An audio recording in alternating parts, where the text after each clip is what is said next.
Assalamualaikum warahmatullahi wabarakatuh. Kali ini kita akan membahas komunikasi eksternal dalam organisasi. Nah, apa itu konsep komunikasi eksternal dan kenapa komunikasi itu dilakukan dan siapa yang punya peranan melakukan komunikasi eksternal tersebut? Dan yang jelas, komunikasi eksternal menjadi satu nyawa yang menjadi potensi yang sangat besar yang akan menentukan tingkat keberhasilan lembaga atau perusahaan. Keberhasilan lembaga atau perusahaan bagi identifikasi atau melaksanakan atau mengelola komunikasi eksternal ini dengan baik mengindikasikan keberhasilan bagi lembaga atau organisasi untuk mendapatkan keuntungan yang luar biasa. Tidak hanya dari sisi materi, sekaligus kenapa yang namanya komunikasi eksternal pada prinsipnya akan membangun relasi, membangun hubungan baik dengan mereka yang terlibat secara langsung ataupun tidak dengan lembaga atau perusahaan di luar organisasi. Kita termasuk yang paling utama adalah para klien, para relasi, dan para konsumen yang menjadi market utama dari lembaga atau perusahaan kita. Baik teman-teman, dosen sekaligus. Pertanyaan pertama yang harus kita bahas dalam pertemuan kali ini adalah apa sebenarnya yang dimaksud dengan komunikasi eksternal?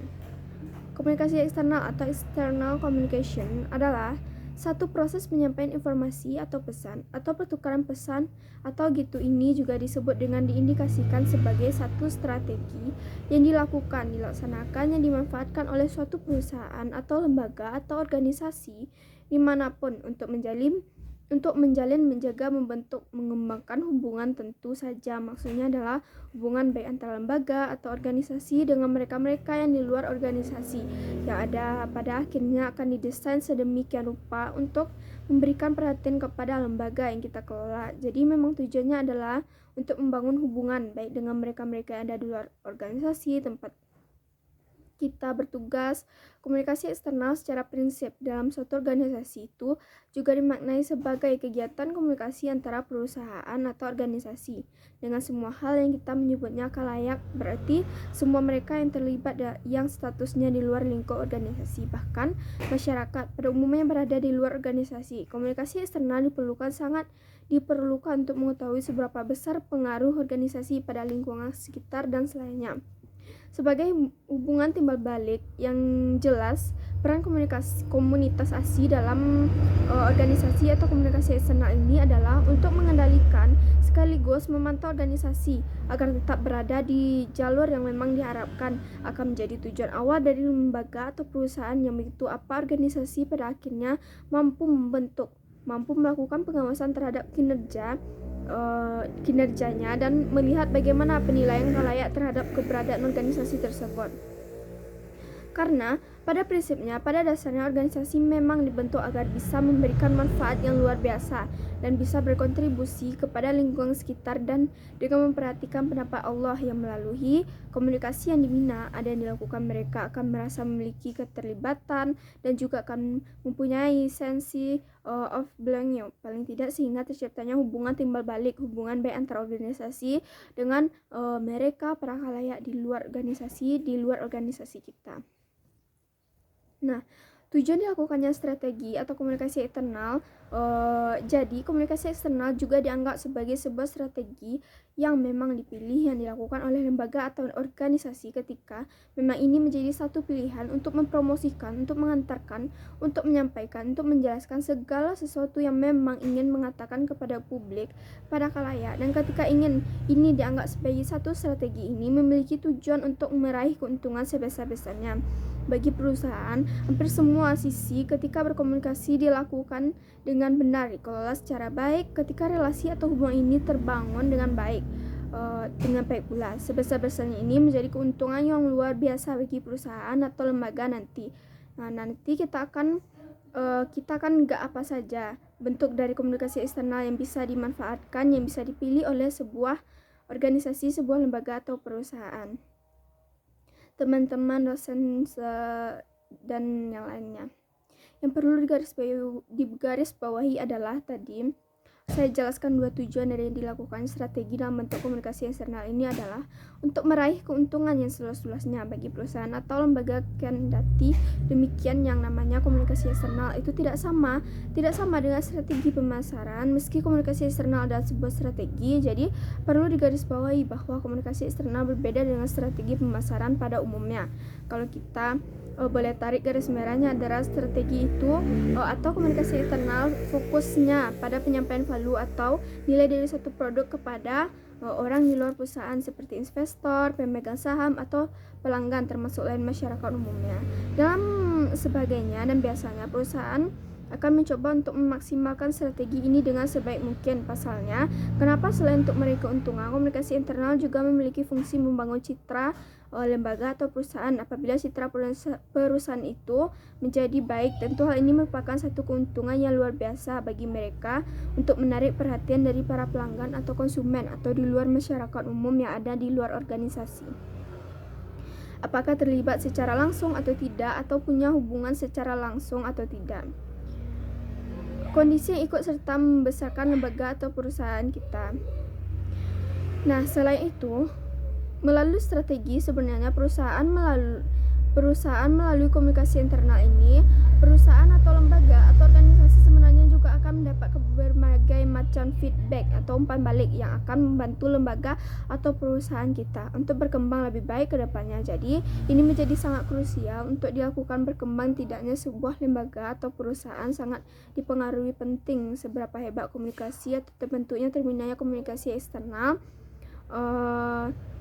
terbinanya komunikasi internal dengan mereka-mereka yang ada di luar lembaga atau organisasi kita.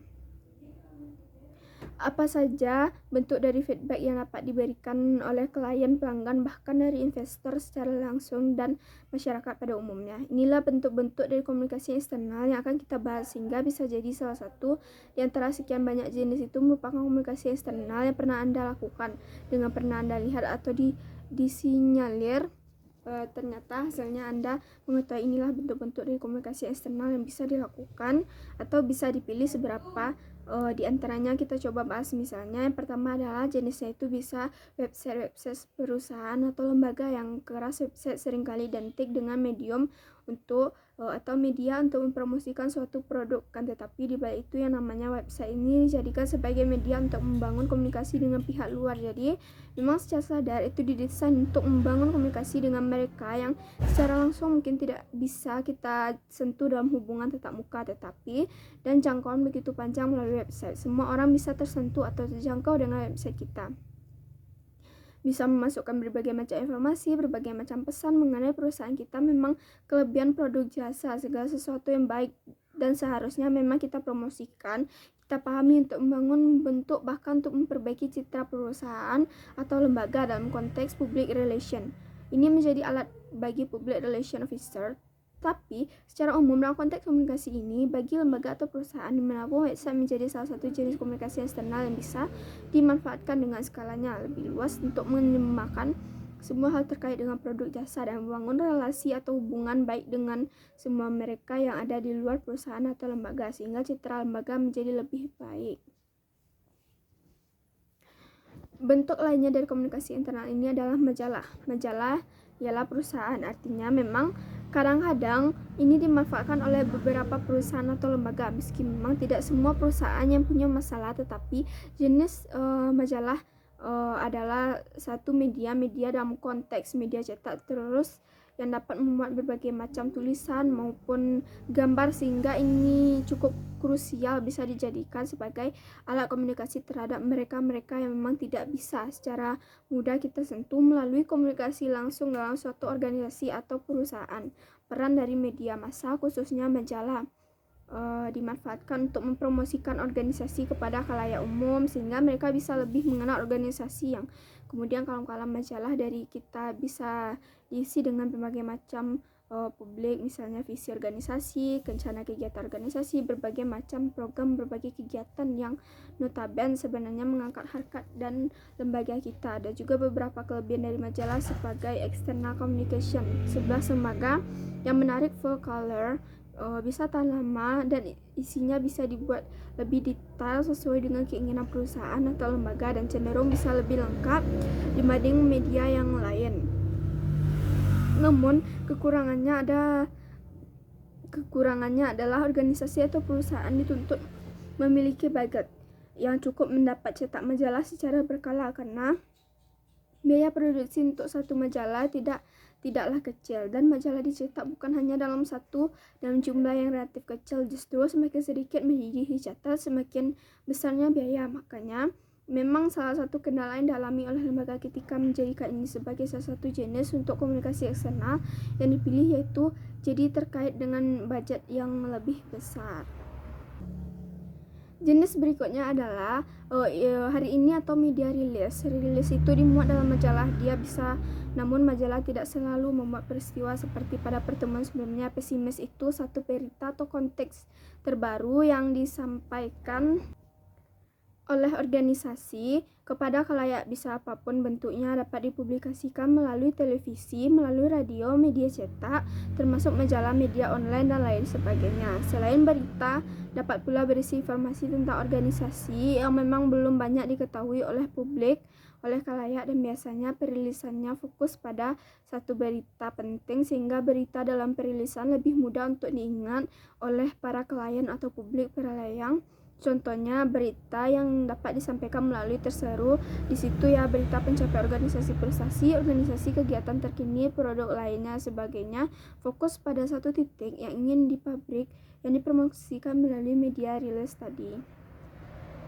Apalagi yang berikutnya, brosur-brosur barangkali juga merupakan satu pilihan dari komunikasi eksternal. Salah satu jenis begitu juga dengan poster atau brosur, sifatnya sederhana dan tujuannya menjadi sangat jelas dan lebih simpel dari yang lainnya, dan isi dari brosur biasanya lebih langsung menuju ke satu titik masalah sehingga dapat memahami ini secara umum dalam sekali baca, dan berisi biasanya di bagian di tempat-tempat umum yang dapat menjangkau masyarakat banyak. Tapi itu tadi kekurangannya adalah gampang dilupakan gambar dibuang oleh mereka-mereka yang sudah membaca atau menerima dari prosedur tersebut. Kalau poster hasilnya lebih maksimal untuk dibandingkan, maka dibutuhkan untuk membuat poster yang menarik mampu mengundang khalayak untuk memahami maksud dan isi dari poster tersebut. Dan ini merupakan media gambar sebenarnya jadi mesti didirikan dan dimanfaatkan sedemikian rupa. Ada beberapa jenis lain dari komunikasi eksternal yang bisa dimanfaatkan oleh Anda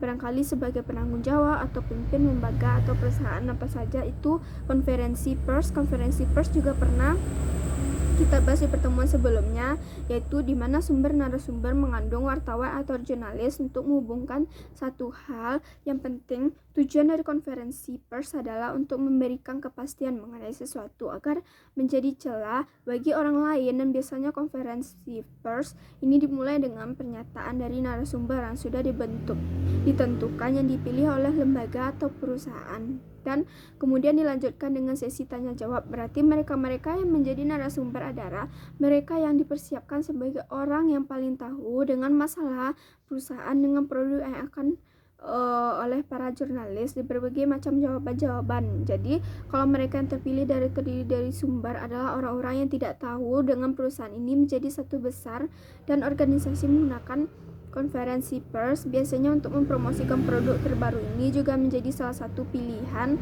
dan bermanfaat untuk semua pihak, baik narasumber maupun para jurnalis, sehingga yang baik antara jurnalis atau media tempat luang kita dimanfaatkan berita-berita dirilis, termasuk dengan para juru tulisnya atau jurnalis tersebut untuk publik berita yang ingin kita sama ketika hubungan baik itu terbangun, dan itu adalah komunikasi eksternal dan banyak lain contohnya. Kadang-kadang sederhana juga merupakan bentuk lain dari komunikasi eksternal yang kadang tidak kita duga. Misalnya apa bukti sosial, ternyata bakti sosial juga merupakan bagian dari komunikasi eksternal yang kita bangun dengan masyarakat di sekitar perusahaan berada. Apalagi misalnya pameran adalah juga bentuk dari komunikasi eksternal yang kita lakukan secara tidak langsung untuk memperkenalkan barang-barang produk atau segala sesuatu yang ada di perusahaan untuk dikenali, untuk digambarkan, untuk bisa disentuh dan dirasakan langsung oleh masyarakat atau khalayak di luar organisasi ini. Dan khalayak ini juga lebih dikondisikan dengan sekarang ini jauh lebih banyak dimanfaatkan oleh lembaga lainnya. Perusahaan besar atau live event lebih menarik, lebih punya nyawa karena makan bersantan langsung dengan masyarakat atau khalayak yang sebenarnya kita bisa jadikan sebagai target market dan live event. Ini tentu saja mengangkat berbagai kegiatan, berbagai acara, berbagai program yang sudah kita bisa dalam rangka mencari informasi tentu terkait dengan produk tentang perusahaan, tentang apapun yang kita pabrik, kita perkenalkan kepada khalayak banyak. Apalagi media sosial begitu banyak, dan itu merupakan bentuk atau jenis dari komunikasi eksternal.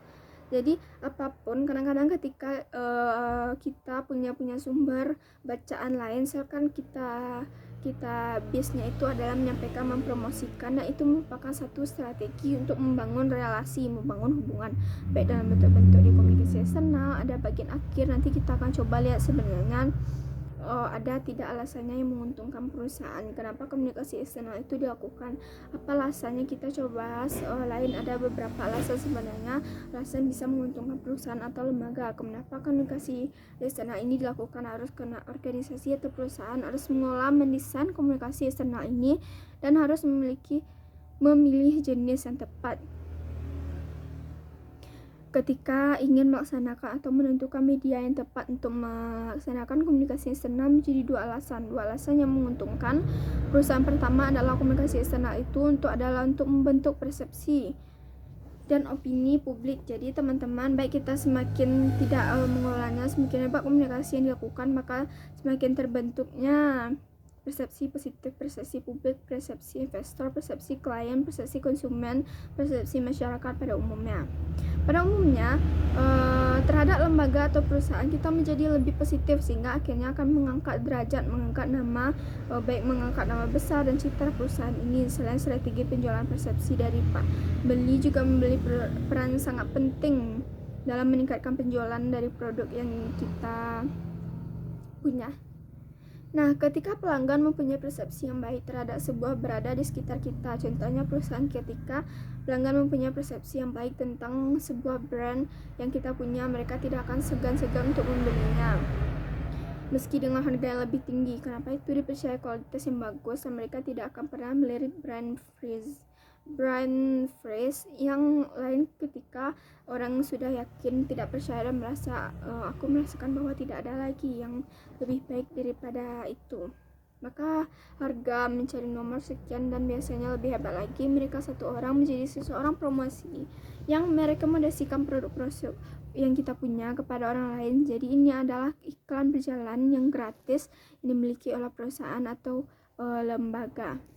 Nah, yang kedua, keuntungan dari kegiatan komunikasi eksternal ini ketika dikelola, dilakukan secara benar adalah menjangkau pelanggan baru Microsoft untuk perusahaan. Pelanggan baru yang selama ini menjadi tidak terdeteksi atau tidak terjangkau, tapi melalui komunikasi eksternal, baik ketika perusahaan mampu atau lembaga mampu memilih jenis atau media yang tepat untuk melakukan komunikasi eksternalnya, maka dia akan mampu mendapatkan atau menjangkau pelanggan baru. Alasan lainnya kenapa komunikasi penting, yakni tadi ada pelanggan baru yang belum tersentuh sekarang. Ini contoh seperti kita ketahui, misalnya di era sekarang yang modern, semuanya dapat dilakukan melalui media sosial yang tidak tersentuh, yang berada di pelosok. Nah, sekarang sudah bisa kita tarik yang tidak tahu, yang tidak kenal. Sekarang kita bisa kenal pasti.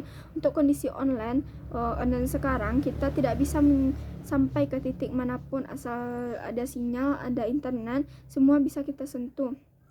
Jadi melalui komunikasi eksternal ini, sebenarnya dengan kondisi teknologi yang luar biasa sekarang, keuntungan yang paling besar dimanfaatkan oleh lembaga atau perusahaan adalah mampu menjangkau pelanggan baru yang selama ini tidak sama sekali terpakai.